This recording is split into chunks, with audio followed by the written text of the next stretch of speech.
Le premier congrès de l'Internationale n'avait comporté qu'une participation réduite de délégués non russes pour la plupart sans mandat. Le deuxième congrès, lui, voit un afflux de délégués étrangers. Depuis quelques mois, le courant en faveur de l'adhésion à la Troisième Internationale gagne du terrain dans tous les partis socialistes du monde.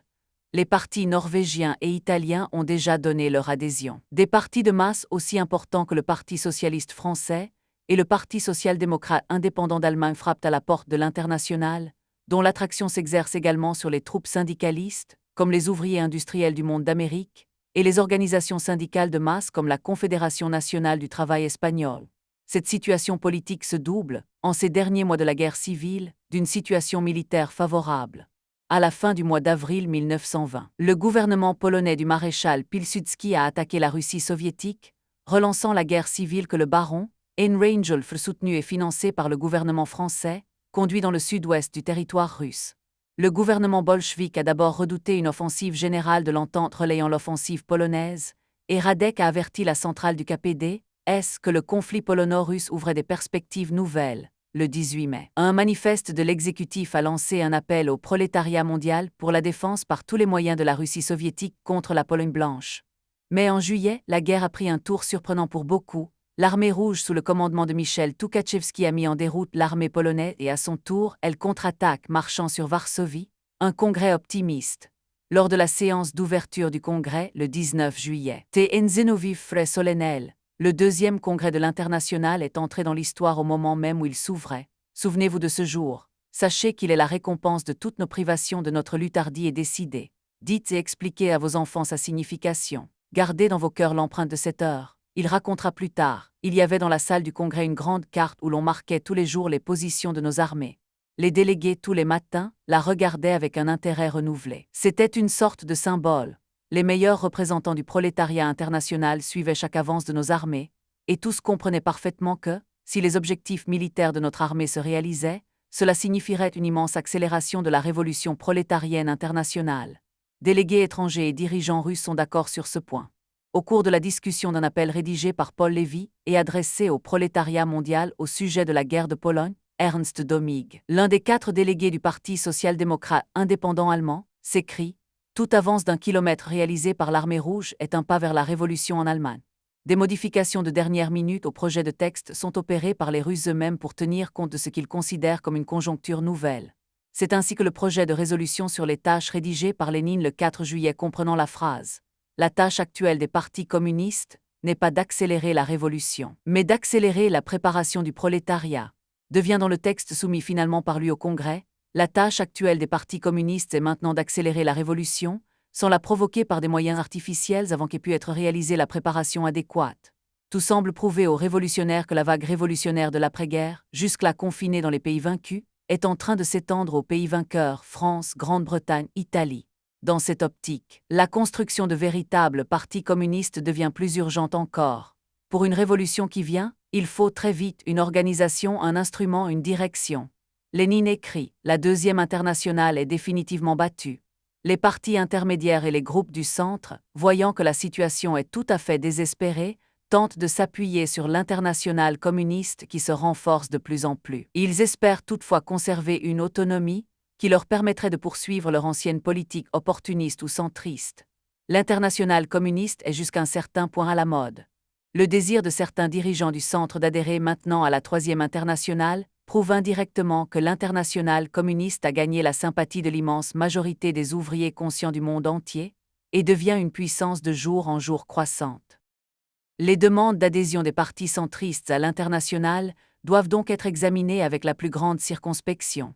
S'ils étaient en effet acceptés sans condition, ce serait avec, à leur tête, des dirigeants opportunistes dont les bolcheviks pensent qu'on ne saurait attendre que le sabotage actif de la révolution, comme l'ont démontré les expériences hongroises et allemandes. Le temps manque pour les éliminer par une lutte politique de l'intérieur. Il faut donc se prémunir contre les dangers qu'ils peuvent introduire dans l'internationale, mettre une serrure, une garde solide à la porte, comme dit T.N. Zinoviev. Ce souci est celui de concentrer en quelques formules l'expérience des luttes du parti bolchevique et d'en faire l'instrument d'une clarification politique à l'occasion de l'adhésion des partis à l'internationale, conduisent les communistes russes à proposer au deuxième congrès 19 conditions d'admission des groupes et partis au sein de l'Internationale communiste, adressées tant aux partis membres qu'aux partis candidats à l'admission, qu'il s'agisse de partis de type centriste comme l'USPD, contenant encore de forts courants social-démocrates, ou de partis de type gauchiste comme le CAPT.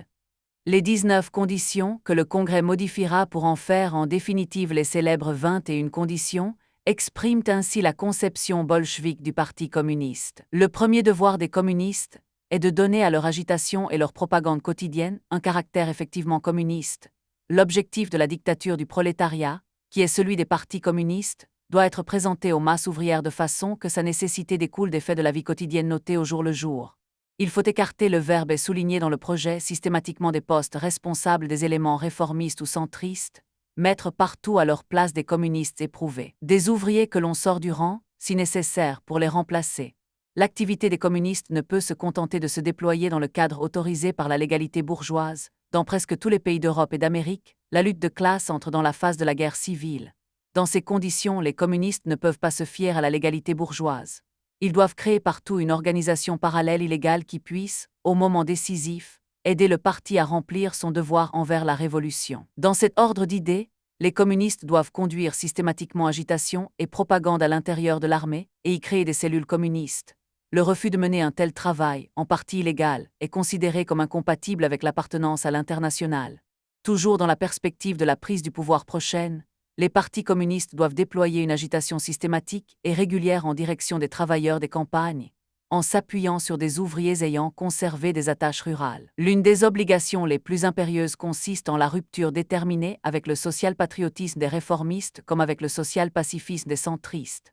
Les communistes doivent démontrer systématiquement aux ouvriers que, sans le renversement révolutionnaire du capitalisme, aucune cour internationale d'arbitrage, aucun débat sur la réduction des armements, aucune réorganisation démocratique de la société des nations ne saurait sauver l'humanité de nouvelles guerres impérialistes. La rupture avec réformistes et centristes doit être réalisée dans tous les partis, l'international l'exige absolument et sous forme d'ultimatum, ce qui signifie notamment l'expulsion des rangs des partis adhérents de personnalités réformistes notoires comme l'italien Turati. De même, les partis communistes doivent lutter contre les entreprises impérialistes de leur propre bourgeoisie, soutenir, non en parole mais par des actes, tout mouvement de libération dans les colonies. La 9e condition reprend les thèmes développés au cours de la polémique contre les gauchistes en faisant au parti une obligation du travail au sein des syndicats, la garantie étant constituée sur ce plan par la constitution de cellules entièrement subordonnées au parti dans son ensemble à l'intérieur des syndicats. Ce sont ces cellules, ou on dira plus tard ces fractions qui, par un travail constant et opiniâtre, doivent gagner les syndicats à la cause du communisme, démasquer la trahison des social-patriotes et les hésitations du centre. De la même façon, les communistes doivent utiliser les parlements bourgeois comme tribunes d'agitation révolutionnaire, mais doivent en même temps revoir la composition des groupes parlementaires en les épurant et en les subordonnant étroitement aux comités centraux. Au sein des syndicats, ils doivent lutter contre l'internationale des syndicats jaunes d'Amsterdam, forcés d'obtenir la rupture des syndicats avec elle et le renforcement de ce que le texte de la résolution appelle le Rassemblement international, en voie de réalisation des syndicats rouges adhérents à l'internationale communiste. Chaque comité central doit se subordonner les services d'édition et de presse du parti. En matière d'organisation, les partis communistes doivent être organisés conformément aux principes du centralisme démocratique, et la 13e condition précise, dans la période actuelle de guerre civile exacerbée, un parti communiste ne saurait faire son devoir que s'il est organisé de la manière la plus centralisée, que s'il y règne une discipline de fer confinant à la discipline militaire. Il appartient d'ailleurs sur ce terrain à la direction des partis communistes de veiller à l'intégrité de ses rangs en y faisant procéder à une épuration périodique qui permettra, dans les cas des partis ayant une activité légale, l'élimination systématique des membres douteux. La 15e condition précise qu'il est du devoir des partis communistes de soutenir, sans réserve, toute république soviétique dans sa lutte contre les forces contre-révolutionnaires. Les 4 dernières conditions précisent les obligations qui devraient peser dans l'immédiat sur les partis adhérents ou désireux d'adhérer à l'international. Obligation de réviser leurs anciens programmes conformément aux conditions nationales et aux décisions de l'international. Ratification de ces révisions par l'exécutif. Caractère rigoureusement obligatoire des décisions du Congrès mondial et de l'exécutif. Obligation, pour tout parti désireux d'adhérer, de prendre le nom de parti communiste. Section de la 3e internationale communiste. Afin de faire apparaître clairement la différence entre les partis communistes et les anciens partis socialistes ou social-démocrates qui ont trahi la classe ouvrière. Obligation enfin pour tous ces partis de convoquer leur congrès dès la fin du congrès mondial, afin de ratifier les conditions posées. Telles quelles, ces conditions que le congrès renforcera encore sont draconiennes.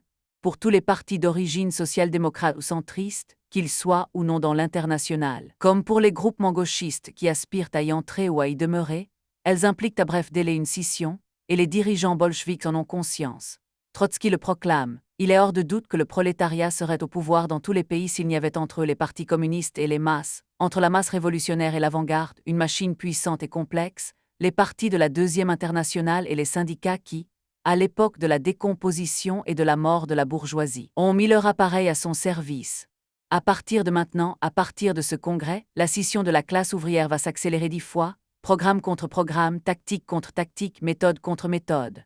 Aucun d'entre eux, sans doute, ne sous-estime les conséquences négatives de toute scission du mouvement ouvrier, mais persuadés qu'ils sont que le monde est dans une phase de guerre civile exacerbée et que le moment de la prise du pouvoir est proche, au moins dans les pays les plus avancés. Ils se décident pour l'application de ces conditions sans véritable discussion préalable. Le CAPT et les conditions d'admission. La première conséquence de l'élaboration des conditions d'admission élaborées dans le parti russe va être une sérieuse détérioration des relations entre l'exécutif et le CAPT. À la fin du mois de mai, sans nouvelles d'appels et junques ni des négociations qui se déroulent à Moscou, le CAPT a décidé d'envoyer Autorul comme délégué au deuxième congrès. Il sera suivi dans son voyage clandestin. Début juillet, par N. August Fremerge. Autorul, que son évolution idéologique est en train d'éloigner du communisme, et qui a été hostile par principe, dès le départ, à la fondation du CAPT comme parti, réagit très mal au contact des réalités russes en pleine dictature du communisme de guerre.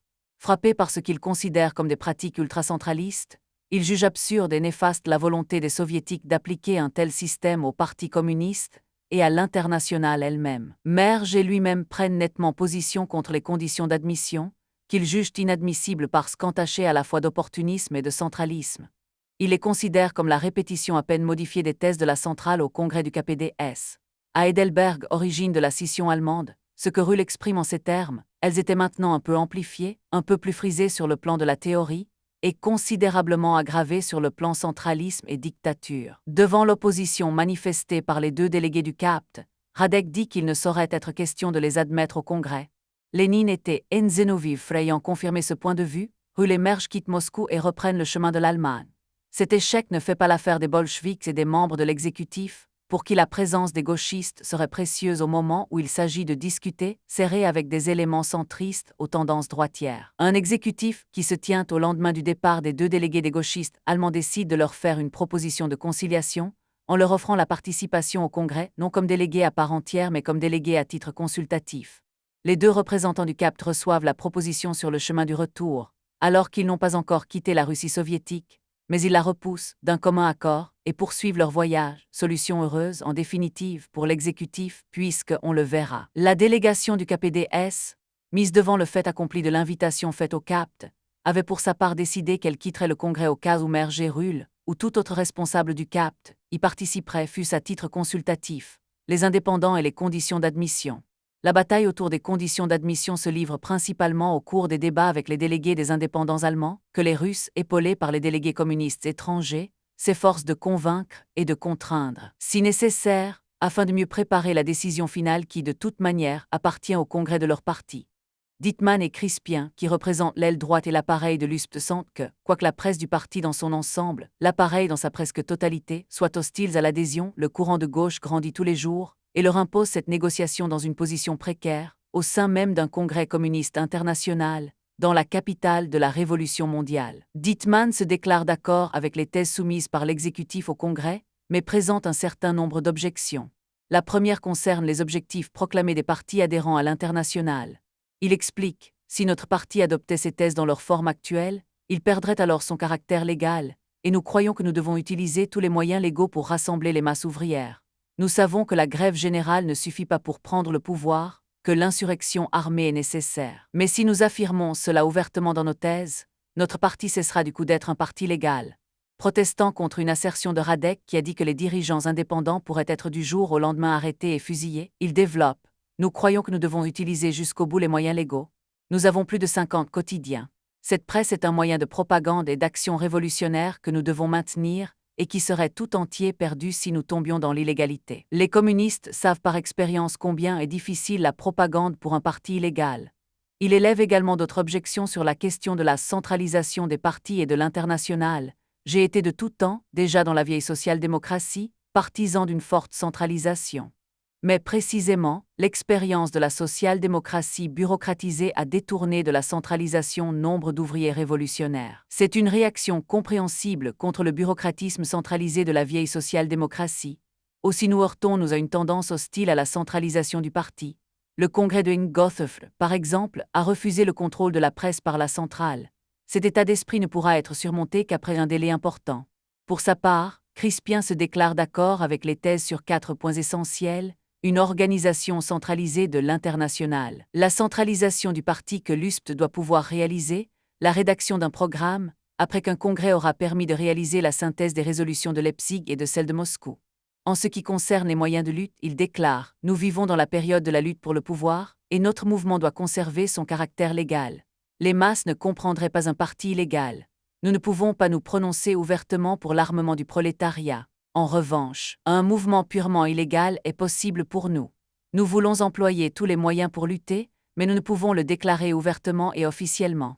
Les délégués indépendants sont harcelés par les représentants de l'exécutif. TN Zenoviv leur demande s'ils croient réellement que le fait de ne pas se déclarer en faveur du travail clandestin constitue une protection vis-à-vis de la répression. Radek leur oppose qu'aucun parti qui se veut révolutionnaire ne peut se dispenser de conduire dans l'armée un travail de propagande qui nécessite un appareil illégal. Ernst Meyer se déclare sceptique quant aux affirmations de Crispien et Dittmann sur leur accord avec les thèses, et demande des garanties pour l'avenir. TN Zenoviv souligne que l'important n'est pas d'avoir 50 quotidiens, mais de répandre les idées révolutionnaires, et pose aux dirigeants indépendants le problème de la rupture avec N-Ilfödingf. Le Suisse Humbert Droz souligne les aspects internationaux du problème, le fait que des ailes de tous les partis centristes conservent le contact avec la I internationale, accuse les éléments droitiers de chercher à corrompre de l'intérieur la I internationale et conclut qu'il faut rendre impossible l'adhésion d'éléments opportunistes. Crispien recule, mais sans rompre, tout en laissant entrevoir une issue dans l'avenir. Notre parti a toujours évolué de plus en plus vers la gauche. Il s'est déjà débarrassé de ses droitiers. Bernstein a démissionné. Kautsky n'a aucune influence et ne joue plus aucun rôle dans le parti. Il est impossible de dire que Kautsky et Strobel construisent une aile droite. Ils sont seuls et isolés. En fait, la résistance de Crispien et Dittmann à des principes que les militants communistes considèrent comme fondamentaux provoque un durcissement au sein de la commission. Au paragraphe 7, elle ajoute, comme réformistes notoires, au nom de Turati et Modigliani, ceux de Kautsky et Ilfödingf notamment, et sur proposition de Lénine lui-même, introduit l'obligation de publier dans la presse des sections les textes de l'exécutif, et la tenue d'un congrès extraordinaire qui approuve les conditions d'admission dans les 4 mois. Pour les partis demandant leur adhésion, la discussion sur les conditions d'admission se déroule au congrès les 29 et 30 juillet. TN Zenoviv, qui rapporte, souligne que l'international, simple société de propagande, doit devenir organisation de combat, ce qui implique une rupture totale avec l'état d'esprit et les idées kotskistes. Radek prononce un réquisitoire contre la politique de l'USPD depuis novembre 1918. Ernst Meyer s'attache plus particulièrement aux faits et gestes de sa direction depuis le congrès de Leipzig, proclame sa méfiance à l'égard de toutes les déclarations des dirigeants indépendants. C'est dans la pratique qu'un parti révolutionnaire fait ses preuves, et le parti indépendant ne pourra avoir une pratique révolutionnaire s'il ne se décide pas à se débarrasser de ces éléments opportunistes. Le représentant du KPD-S précise d'ailleurs qu'il souhaite une intervention directe de l'exécutif auprès des ouvriers indépendants afin d'organiser la scission nécessaire. Crispien et Dittmann parlent enfin de la première journée. Crispien insiste sur le fait que son parti est d'accord pour l'essentiel avec les thèses de l'international, mais s'élève contre la perspective d'exclusion, source de scission toujours préjudiciable. Se refusant à critiquer les Russes, il conteste seulement que leur expérience ait une portée universelle, et affirme notamment que la terreur constitue une forme circonstancielle de la lutte pour le socialisme, dont les pays occidentaux pourront faire l'économie. Dittmann s'efforce de répondre au réquisitoire de Radek et plaide pour la direction de l'USPT, dont il affirme qu'elle a toujours été avec les masses des travailleurs allemands. Le lendemain, Rakowski reprend le discours de Dittmann justifiant la politique de collaboration dans le gouvernement et Ebetfrey s'écrie « Les indépendants allemands malheureusement, dans la mesure où ils sont représentés ici par les camarades Dittmann et Crispien, semblent n'avoir rien oublié au cours de ces 2 ou 3 années mais semblent n'avoir non plus rien appris. Lénine se consacre à une critique brève mais percutante de la méthode de pensée de Dittmann et Crispien, et s'efforce de démontrer qu'elle est entièrement inspirée de la méthode de Kautsky. Paul Lévy reprend les termes des interventions de Crispien et Dittmann pour développer ses idées sur les relations entre parti et masse, et souligne qu'à son avis les indépendants, en cherchant à être avec les masses, commettent sur le rôle du parti une erreur fondamentale, le privant de ce qui est sa raison d'être, jouer le rôle de direction révolutionnaire des masses.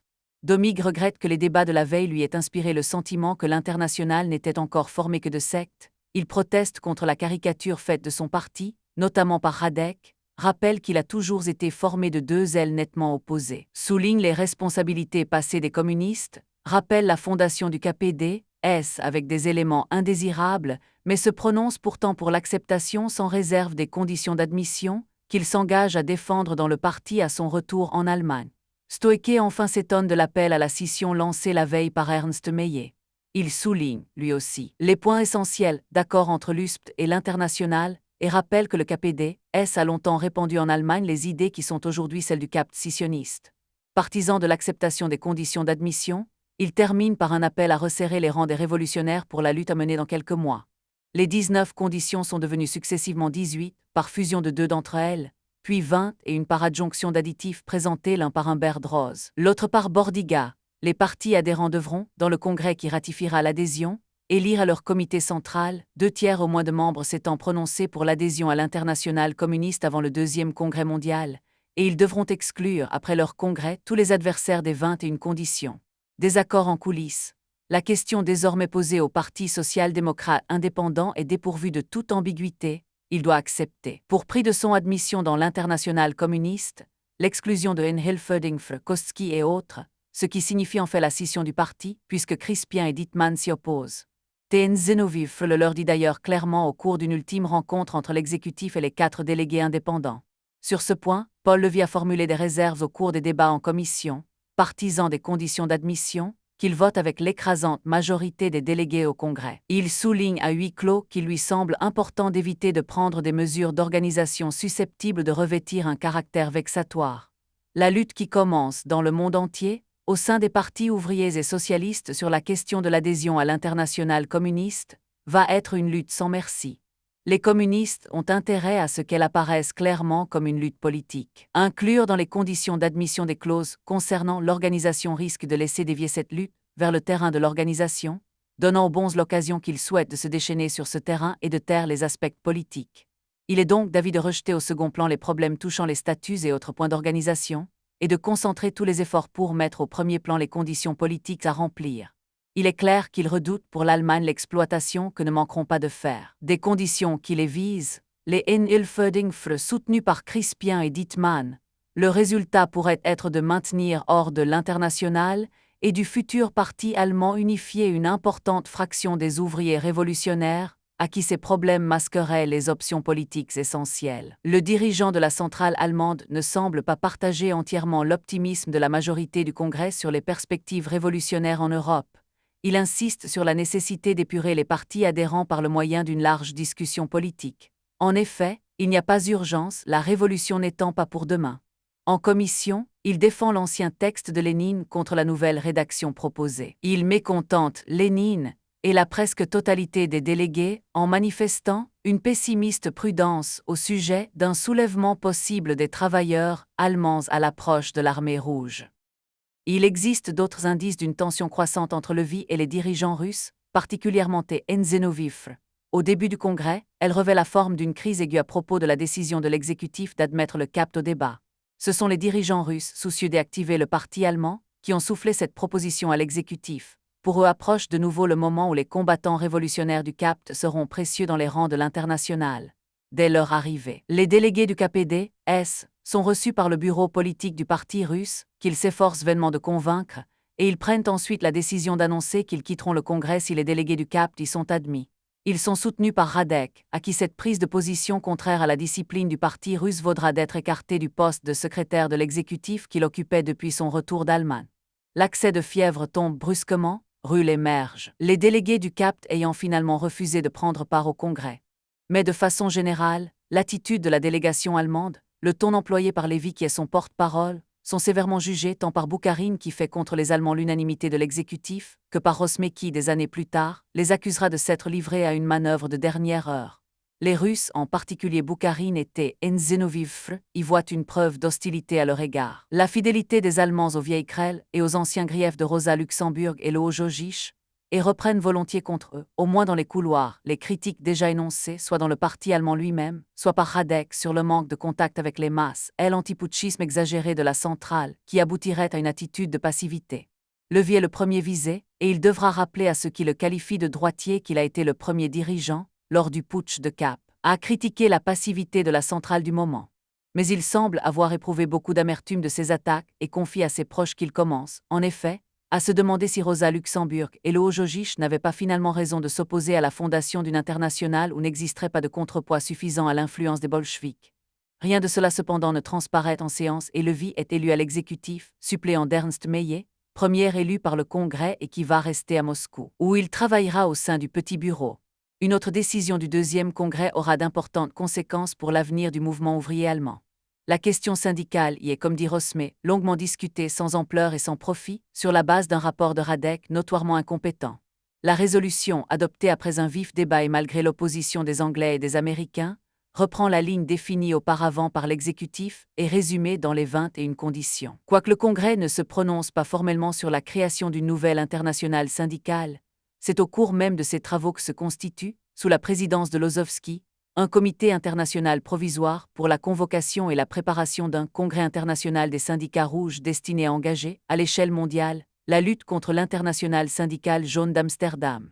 Décision fatale, commente l'historien britannique Carr, prise dans la confusion en tout cas, et qui servira de prétexte aux social-démocrates pour mener à bien dans les syndicats une scission qui est souvent leur ultime recours, mais dont ils peuvent ainsi rejeter la responsabilité sur les communistes liés, à partir de cette date, à l'internationale syndicale rouge.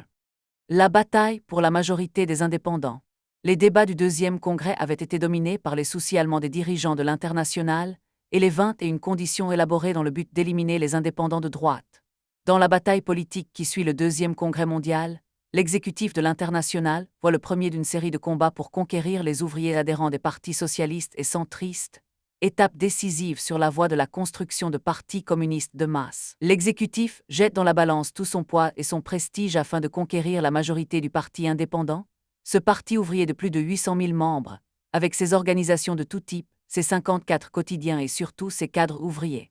Le problème n'est pas un problème allemand, mais un problème international, traité en quelque sorte de puissance à puissance entre le Parti social-démocrate indépendant et l'Internationale, elle-même émanation du parti et de la révolution russe. Le KPD-S né de Spartaku est refoulé au second plan, ce sont les militants de la Russie d'octobre 1917 qui s'adressent directement aux indépendants allemands.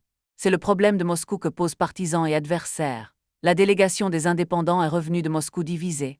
Domig et Stoïké se sont prononcés pour l'acceptation pure et simple des 21 conditions, ce qui implique une fusion à court terme avec le KPD-S. Dittmann et Crispien, demandent aux militants de rejeter ces conditions et, avec elles, le centralisme et la dictature de Moscou. Une conférence préparatoire au Congrès montre que le parti est divisé en deux tendances sensiblement égales.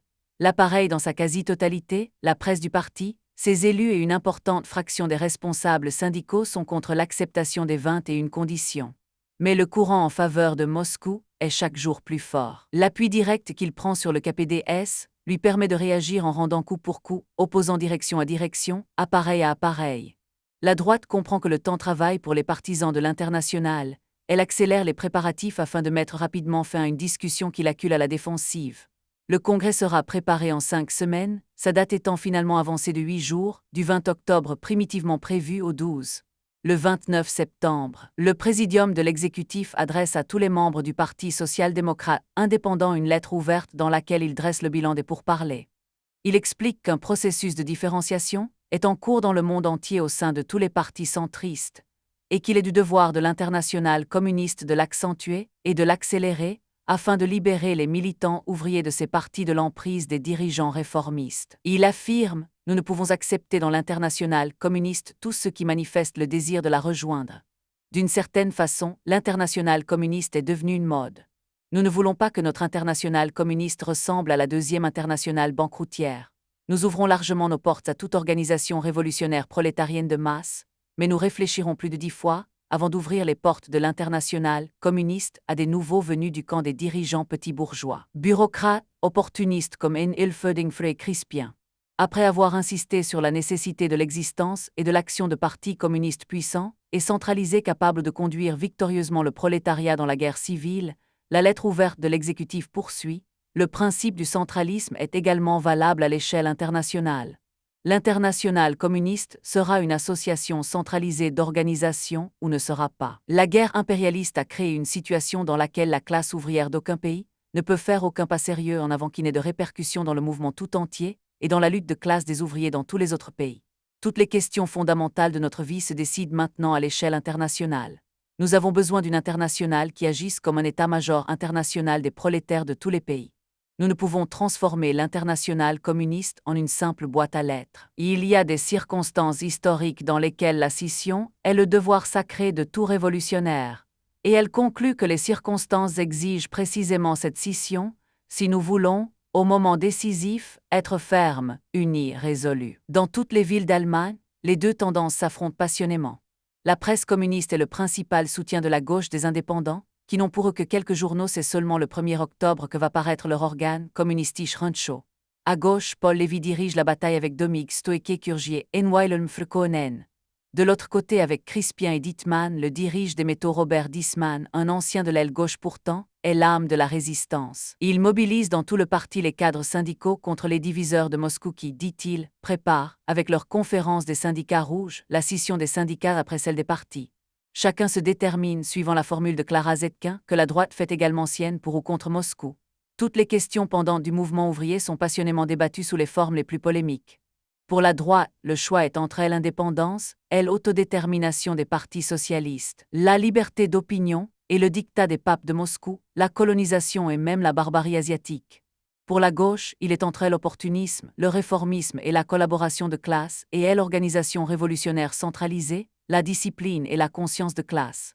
La droite rappelle la faillite de la social-démocratie majoritaire due, assure-t-elle, à la centralisation bureaucratique et à l'omnipotence de l'appareil. La gauche et les communistes rétorquent que c'est la mentalité opportuniste, bourgeoise et réformiste qui a permis que les moyens prévalent sur la fin, qui a placé les armes précieuses que constituent la centralisation et la discipline au service d'une politique de trahison de la classe ouvrière. La droite rappelle le rôle des communistes dans le déclenchement des putschs en 1919. Les communistes ripostent en rappelant le rôle joué par le Debourg lors du soulèvement de janvier 1919 à Berlin. L'enjeu du combat est international, et chaque camp mobilise ses alliés dans tous les pays. Finalement, les principaux protagonistes de cette bataille ne sont pas allemands. Pour le représenter en Allemagne, l'exécutif de l'internationale communiste délecté, Enzenovifre lui-même, Losowski déjà sur place et Boukharine qui en définitive ne viendra pas. De son côté, la droite reçoit l'appoint du menschevik Jules Martov, l'ancien compagnon, puis adversaire de Lénine, récemment exilé de Russie, de socialistes français, depuis le social chauvin Grambach jusqu'au centriste Jean Longuet, petit-fils de Marx. Les votes pour la désignation des délégués se déroulent dans une atmosphère tendue et donnent lieu à des résultats extrêmement serrés dans presque toutes les localités importantes. À Berlin, les partisans de l'acceptation des 21 conditions l'emportent par 15 531 voix contre 13 856, ce qui représente pour le Congrès 12 délégués de la gauche contre 11. Parmi les premiers, les anciens délégués révolutionnaires Heinrich Malzahn, qui conduit la liste Paul Ecker, Paul Scholes. Dans plusieurs congrès de district ou d'État, c'est la scission, avant même le Congrès national, ainsi dans le Wurtemberg, où les partisans de la gauche, que dirige Böttcher, se retirent en signe de protestation, en Basse-Rhénanie, où les partisans de Crispien quittent le Congrès qu'ils jugent illégal et antistatutaire après y avoir été mis en minorité. Pourtant, lorsque Enzenovifre débarque à Stettin du vapeur estonien, Enwasefre, Curgier peut lui annoncer triomphalement « Nous avons la majorité », une majorité faible estimée par la gauche elle-même, à la veille de l'ouverture du Congrès, à un peu moins de 50 000 voix au total. Le Congrès de Halle d'octobre 1920. Quand le Congrès extraordinaire du Parti social-démocrate indépendant s'ouvre à Halle le 12 octobre, la lutte pour les mandats qui s'est déroulée pendant les semaines précédentes a pratiquement consommé la scission. Enzenovifre, en pénétrant dans la salle du Congrès, constate qu'il y a en réalité deux partis dans la salle. Spectacle étonnant d'ailleurs que la reconnaissance officielle de cet état de fait par les deux tendances qui en ont d'avance tiré les conséquences. Le présidium du Congrès est lui-même constitué sur une base paritaire, et le Congrès a donc en permanence deux présidents, Dittmann pour la droite, et Otto Brass. Pour la gauche, les indépendants de gauche l'expliquent tate Nzenovivre. Ils ont accepté la parité de tous les organismes du Congrès, présidium et commission des mandats compris, car ils redoutent que la droite ne saisisse le premier prétexte venu pour rompre avant qu'il y ait eu discussion sur le fond, et pouvoir incriminer ainsi les méthodes et la dictature des partisans de Moscou. La discussion se déroule dans une atmosphère survoltée, interrompue parfois par de violents tumultes mais, le plus souvent, passionnément suivis par des délégués qui, quelle que soit leur tendance, ont conscience de vivre un événement d'une importance historique pour l'avenir du mouvement ouvrier. Le congrès débute par les interventions des délégués du parti au deuxième congrès mondial, dans l'ordre Crispien, Domig, Dittmann et Stoeke. Ce ne sont encore qu'escarmouches. La lutte commence véritablement quand Nzenovivre monte à la tribune. Il va parler plus de 4 heures en allemand avec beaucoup de difficultés et une certaine appréhension, au début. Puis avec une autorité qui lui permet de remporter le plus grand succès oratoire d'une carrière déjà bien remplie. Il discute les 4 points sur lesquels les indépendants de droite affirment avoir des divergences avec les communistes: la politique agraire des bolcheviks, la politique nationale en Orient, la question syndicale, la terreur et le rôle des soviets. Il affirme que les bolcheviks ont, en matière agraire, suivi la seule politique qui pouvait mener à la victoire de la Révolution. En s'opposant, au nom du marxisme, au mot d'ordre du partage des terres, les opportunistes révèlent l'étroitesse de leur vue et surtout leur incapacité à saisir le caractère mondial de la Révolution. Car il n'y aura pas de révolution prolétarienne internationale sans révolution nationale et agraire en Orient et en Extrême-Orient, pas de révolution prolétarienne en Europe sans soulèvement armé des paysans de la Chine et de l'Inde. En niant les problèmes coloniaux, les opportunistes, comme les social-démocrates, soutiennent en fait l'impérialisme. C'est la même attitude fondamentale qui explique leur diatribe contre la terreur rouge et la dictature du parti, car ils n'ont pas mis du tout la même énergie à défendre le prolétariat russe contre la terreur blanche, déclenchée par des gouvernements que soutenaient leurs frères social-démocrates. Après la faillite de la Deuxième Internationale, la bourgeoisie conserve dans le mouvement ouvrier un bastion, la prétendue internationale syndicale d'Amsterdam, devenue aujourd'hui l'ennemi numéro 1 des révolutionnaires dans le mouvement ouvrier. En réalité, selon Nzenovivre, les véritables divergences ne se situent pas autour des 21 conditions posées par l'internationale communiste. Nous sommes en train de réaliser la scission, non parce que vous voulez, au lieu de 18 conditions, mais parce que nous sommes en désaccord sur la question de la révolution mondiale, de la démocratie et de la dictature du prolétariat.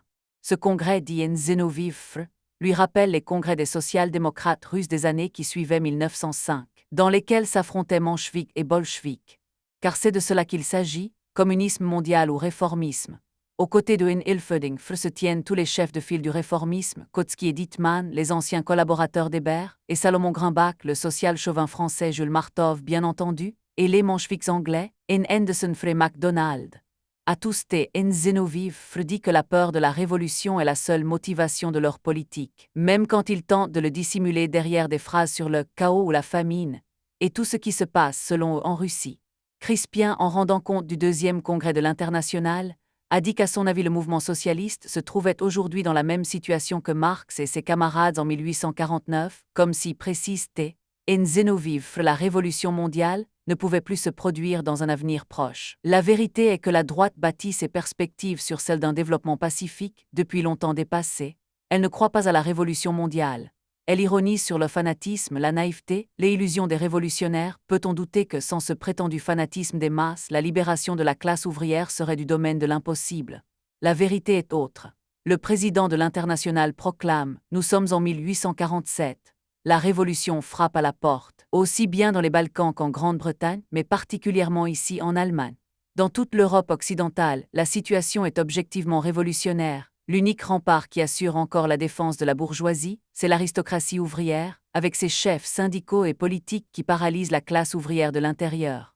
C'est ce fer de lance de la bourgeoisie qu'il faut détruire aujourd'hui afin de pouvoir vaincre demain. L'acceptation, par le congrès du Parti social-démocrate indépendant des 21 conditions, sera le premier pas vers la victoire de la révolution prolétarienne en Allemagne. À Nzenovivre revient la lourde tâche de réfuter des arguments qui ont incontestablement porté sur le congrès. Théoricien subtil, le disciple de Kautsky n'est pas un tribun, et l'attaque dévastatrice de l'orateur bolchevique le contraint à la défensive. Pour combattre la conception d'une internationale et de partis centralisés, il invoque l'autorité de Rosa Luxemburg et cite longuement sa polémique contre Lénine en 1904. Pour défendre la politique des indépendants entre 1918 et 1920. Il plaide en faveur du réalisme, s'abrite même derrière Lénine pour qui la République vaut mieux que la monarchie. et une république bourgeoise avec une assemblée constituante mieux qu'une république sans assemblée constituante. Pour lui, la politique préconisée par les bolcheviks est un jeu de banco, un pari sur lequel on ne peut pas construire un parti. Il est faux de dire que les adversaires des 21 conditions sont les adversaires de la révolution prolétarienne, ou même qu'il nie la montée révolutionnaire actuelle. Il affirme, il existe bien des tendances à un développement révolutionnaire dans l'Europe occidentale, et il est de notre devoir de les diriger et de les conduire plus loin. Mais camarades, le cours du développement révolutionnaire ne peut pas être déterminé de l'extérieur, il dépend des rapports de force économiques et sociales entre les classes dans les pays donnés, et il est utopique de supposer qu'on puisse l'accélérer par quelques mots d'ordre, sous une impulsion externe. Il dénonce pour finir la politique de scission des communistes comme une catastrophe pour le mouvement ouvrier et l'internationale centralisée comme une dangereuse utopie. Les ténors ont parlé, les jeux sont faits. L'intervention de Martov, toute brûlante de la passion du vieux lutteur menchevik pour qui les bolcheviks emploient tous les moyens, même les plus équivoques et les plus douteux afin de se maintenir au pouvoir, et ne désirent une internationale que pour pouvoir disposer d'un instrument docile, est trop russe pour convaincre les délégués. Celle de Lozovski, tout entière dirigée contre les dirigeants jaunes de l'internationale syndicale d'Amsterdam, provoque les protestations indignées de Disman et de ses amis, inquiète certainement ceux qui, gagnés pour l'essentiel aux thèses communistes, demeurent attachés au principe de l'unité syndicale. Finalement, par 237 voix contre 156, le Congrès vote l'acceptation des 21 conditions d'adhésion à l'internationale communiste, et le début des négociations pour la fusion avec le Parti communiste allemand. C'est la scission, immédiatement annoncée par les dirigeants de l'aile droite, qui contestent le droit du Congrès de mettre fin à l'existence du parti et décidant de le continuer. Mais sur le moment, c'est avant tout un triomphe pour l'internationale communiste, et même un triomphe personnel pour son président Enzenovif, expulsé d'Allemagne, où il ne sera finalement resté que 12 jours. Il exulte dans le récit qu'il fait de son voyage, on peut le dire, on doit le dire, le prolétariat allemand c'est le premier en Europe, tiré d'une crise sans précédent, et a resserré ses rangs. La vieille école l'a emporté. Le travail des meilleurs révolutionnaires allemands n'a pas été vain. Un grand parti communiste est né en Allemagne. Cela va entraîner des événements d'une signification historique sans précédent. Le président de l'Internationale souligne que les prolétaires constituent en Allemagne la majorité de la population et qu'ils sont mieux organisés que partout ailleurs. Jusqu'à maintenant, il manquait une orientation révolutionnaire aux masses ouvrières organisées qui n'ont pas une claire conscience de leur but. La cause est dans l'existence de l'aristocratie ouvrière, ces 100 000 fonctionnaires syndicaux qui sont la meilleure garde blanche du capital allemand. Il était nécessaire de les exclure pour pouvoir mener la lutte révolutionnaire, la scission était nécessaire, inévitable, elle s'est produite. Il nous reste à dire, mieux vaut tard que jamais. Cette scission nécessaire ouvre en réalité la voie de la reconstruction de l'unité révolutionnaire. Un parti communiste fort de 5 à 600 000 membres viendra à bout des chefs réactionnaires de l'aristocratie ouvrière. Une page est tournée dans l'histoire de la classe ouvrière d'Europe. La naissance du Parti communiste unifié, VKPD. Le Parti communiste était prêt. Quelques semaines après le deuxième congrès mondial, il avait modifié son titre, supprimé la référence désormais historique à Spartaku et arboré le sous-titre de section allemande de l'Internationale communiste. Dans Die Roten Fünf, le vit célèbre comme un événement naturel et nécessaire la fin de l'USPT. Les ouvriers social-démocrates qui avaient, au cours de la guerre, cette première partie de la Révolution, coupé les liens avec le vieux parti avaient entraîné avec une partie de ses dirigeants, pacifistes et socialistes conservateurs, pour qui c'était l'alpha et l'oméga que de revenir au programme d'Erfurt, la base de l'unification de tous les socialistes. C'est à Halle qu'a été définitivement enterré le programme d'Erfurt, avec sa démocratie formelle, ses revendications immédiates, sa révolution comme perspective pour l'éternité, sa stratégie de l'usure et son réformisme. Il a fait son œuvre, qu'il repose en paix. La minorité de l'USPT, qui demeure autour des dirigeants avec la plus grande partie de l'appareil, de la presse, des élus et bien entendu la caisse a son avenir dans la social-démocratie majoritaire. Quant à la gauche, elle s'est ralliée au communisme et l'heure est venue du rassemblement des combattants révolutionnaires séparés depuis 1919. Lévy écrit fin de l'USPT, jubile le NVOETSF. Oui, l'USPT est mort avec le programme d'Erfurt, mais le communisme est là. Le 23 octobre, le comité central du KPD, salue la rupture consommée à Halle entre la majorité du parti indépendant et sa minorité de droite, et se prononce pour la fusion la plus rapide possible des deux organisations révolutionnaires allemandes en un parti communiste unifié. Le 24, la direction élue à Halle, les indépendants de gauche lancent un appel au parti et aux militants, rejetant sur la droite le crime d'avoir délibérément organisé la scission afin de briser le front du prolétariat. Ils affirment « Nous sommes le parti » et poursuivent néanmoins la voie de l'unification du prolétariat révolutionnaire conscient, la voie de la construction d'une puissante section allemande de l'Internationale communiste est ouverte, et nous la suivrons. Le 27 octobre paraît le numéro 1 du quotidien dit International, organe de l'USP de gauche. Mais l'exécutif continue à souhaiter une unification totale des forces révolutionnaires allemandes, c'est-à-dire du parti indépendant fidèle aux décisions prises à Halle et des deux partis communistes, KPDS et CAPT. Il écrit dans une lettre adressée à ces trois organisations, pratiquement dans l'Europe entière: les forces de la classe ouvrière sont aujourd'hui si grandes que la victoire du prolétariat ne présenterait que peu de difficultés si la classe ouvrière était suffisamment préparée à remplir sa mission historique. Ce dont la classe ouvrière manque aujourd'hui, c'est d'une orientation théorique claire, de la conscience de ses propres buts, de la claire compréhension de sa voie révolutionnaire. L'obstacle principal qui se dressait en Allemagne sur la voie de cette prise de conscience, c'était, et c'est encore, les 100 000 fonctionnaires syndicaux permanents. En libérant le mouvement ouvrier de l'emprise de cette couche au service de la bourgeoisie, le congrès de Halle a frayé la voie à la victoire de la révolution prolétarienne. Il est de ce point de vue significatif que le CAPT lui-même et traduit dans ses prises de position l'énorme impression produite sur ses militants par les décisions et surtout les promesses de Halle. Au cours de son congrès, tenu du 1er au 4 août 1920, il avait finalement dû se résoudre à lever la principale hypothèque pesant jusque-là sur ses rapports avec l'exécutif en excluant de ses rangs Wolfhem et Laufenberg ainsi que leurs camarades partisans du national-bolchevisme. La hargne anti-bolchevique et anti-internationale d'Otto Rühl, revenu de Moscou en adversaire déterminé de l'adhésion à l'internationale, en dénonciateur acharné de la dictature de parti, à la russe et de l'internationale des chefs, avait regroupé contre la tendance qu'il animait avec Franz Pfemfer un courant ouvertement favorable à l'adhésion, une large majorité. Inspirée essentiellement par Henkolf Krode et le groupe de Berlin, avait condamné comme une lourde faute le comportement de Merge et Rühl à Moscou et leur refus de participer au deuxième congrès mondial. À la session de son comité central des 30 et 31 octobre, et à la suite de discussions menées au début du mois avec T. en Zenovivre, la majorité du CAPT fait un autre pas en avant. D'une part, elle exclut Rühl, comme le lui demandait depuis juillet l'exécutif, en l'accusant d'activités visant à détruire le parti. D'autre part, elle décide l'envoi à Moscou pour des négociations directes avec l'exécutif d'une délégation solide et représentative de la nouvelle majorité et de son orientation nouvelle.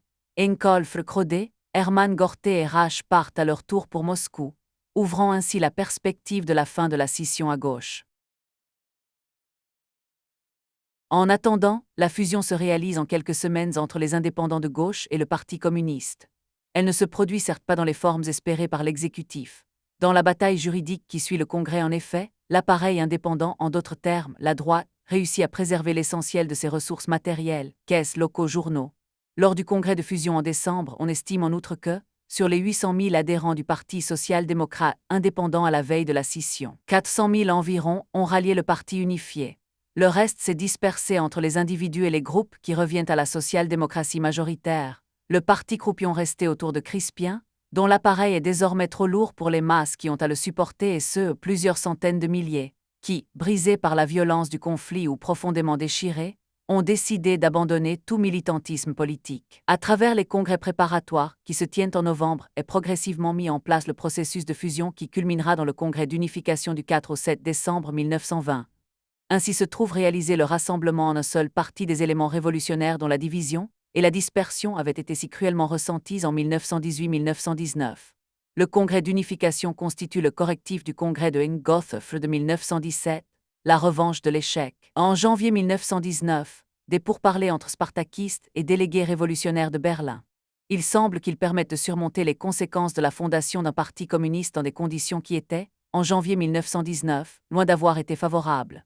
Au sein du nouveau parti unifié se retrouvent les hommes de la vieille garde des radicaux d'avant-guerre, le noyau des fidèles de Rosa Luxemburg, mais aussi les social-démocrates de gauche de toujours, les Ernst Domig, Friedrich Gier, Adolf Hoffmann, Emile Schorn, dont Lénine disait qu'ils étaient les anneaux vivants qui relient le parti aux larges masses ouvrières dont il possède la confiance. Avec eux les militants ouvriers, les cadres organisateurs de la classe, les dirigeants des grandes grèves de masse de Berlin pendant la guerre, les constructeurs des conseils ouvriers, le noyau des délégués révolutionnaires berlinois de la guerre et de la Révolution, Richard Mulet lui-même, et les Enwegmenfer, Paul Ecker, Scholz, Heinrich Malzahn et Paul Neumann, dont Lénine dit que ce sont des gens comme eux qui forment les larges colonnes au rang solide du prolétariat révolutionnaire, et que c'est sur leur force indomptable que tout repose dans les usines et dans les syndicats. Tous ces hommes retrouvent la vieille garde spartakiste qui cohabite désormais dans le nouveau parti, avec les militants de toutes les régions d'Allemagne qui ont, depuis 1917, dirigé les combats révolutionnaires. Erich Wollenberg, rescapé de l'armée rouge des conseils de Bavière, Hermann Röhm, le métallo de Mannheim, les frères Bernard et Wilhelm Frökonen de Halle, le typographe saxon Paul Böttcher, Bernard Duelfre de Zetz, le docker Ernst Selmenfre de Hambourg, le métallo de Remscheid Otto Brass, et Curgier, l'ancien président du Conseil ouvrier de Leipzig en 1919. Ruth Fischer, parlant du Congrès d'unification, écrit qu'il se tint dans une atmosphère d'ambiguïté et d'obscurité. Elle estime que les ouvriers venus avec les indépendants de gauche toléraient les théoriciens spartakistes comme d'inévitables appendices de l'Internationale, et que de l'autre côté, les intellectuels spartakistes se contentaient d'accueillir, au nom de la nécessité historique, un matériel humain longtemps convoité mais trop fruste à leur goût. Tableau d'un équilibre trop simpliste pour être vrai. Le maçon Brandlöffel n'est pas moins représentatif des spartakistes que son ami le philosophe Talémé, et l'universitaire Kolfr Korsch, l'historien de l'Antiquité, et Northofre Rosenberg, sont des produits typiques du parti indépendant au même titre que le Frust, Tedifre, Selmenfre, dont les fougueuses interventions déclenchent parfois l'hilarité. Le problème posé était celui d'une fusion rapide dans le cours d'un combat commun d'organisations qui s'étaient jusqu'alors battus séparément. Toute construction d'un parti passe par de telles difficultés, ni plus ni moins considérables que les problèmes de génération ou de milieux professionnels différents. Au sein de la nouvelle centrale, mixte, que complète un secrétariat, le congrès d'unification installait 2 présidents. L'un était l'ancien indépendant Domig, l'autre Lévy, exigé par les indépendants. L'homme qui s'était voulu le trait d'union entre Rosa Luxembourg et Lénine, le champion de la conquête des ouvriers révolutionnaires du parti indépendant au communisme, était effectivement le symbole de cette unification et sans doute sa meilleure chance. Malgré son désir, nettement exprimé, de se retirer de la vie politique active, il le comprit et accepta.